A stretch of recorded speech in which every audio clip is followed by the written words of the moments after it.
This year, I have had the privilege of being able to teach in a couple of different classes with Poetic Justice.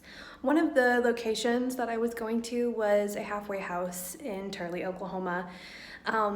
Turley, because it was a halfway house, the women there were wearing street clothes.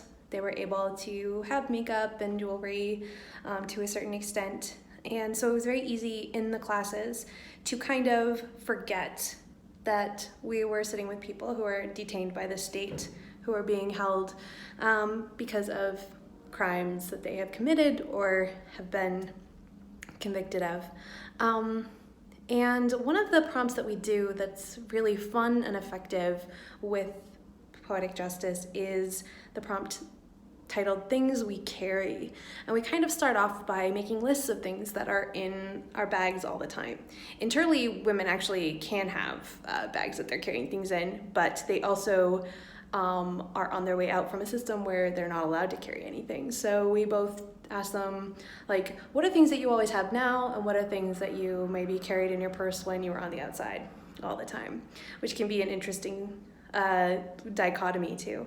And this is something that you'll see YouTubers like do fun videos exchanging purses or like whatever they have in their purses, because these things have significance. You know, what is the thing that you always have with you? What does it say about your values and who you are as a person? So we start off the list, and you know, people have lip gloss, they have emergency tampons, possibly to give to a girl in need. And then as the list kept growing in one particular class, it became very clear that, you know, these women were carrying bigger bags than I was. Some of them always had a blow dryer with them. Some of them, you know, always had a lighter, but also a glue stick, because with a glue stick and a lighter, you can fix a whole bunch of things, even without having a glue gun, which I was like, man, I definitely need to have that in my go bag. So one of the themes that kind of emerged was that these women all were experiencing homelessness at some point in their lives, that they were living out of their cars, living out of backpacks, moving from place to place, carrying everything essential with them.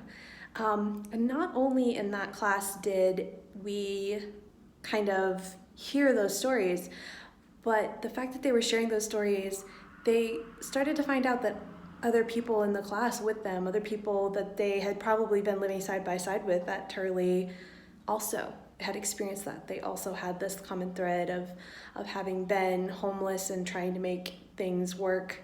And then it's very interesting then to have them write about that experience and about those things.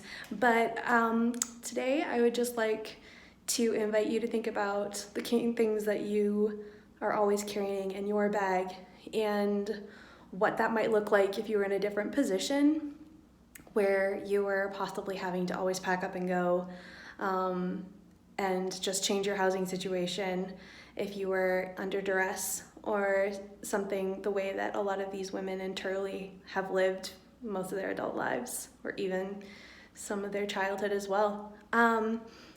It's really, you know, things that we carry with us aren't just the lip gloss because our sense of self is a little bit depressed and deflated if we don't have smooth, shiny lips. You know, the other things that we carry with us can be analogies for our inner sense of self and all of that. And I also would like to invite you to think about the ideas that you carry with you about who is in prison and what those things that they are carrying with them represent.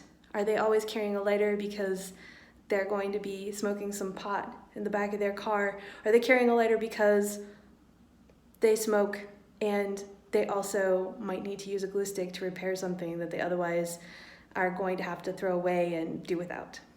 Thanks for your time.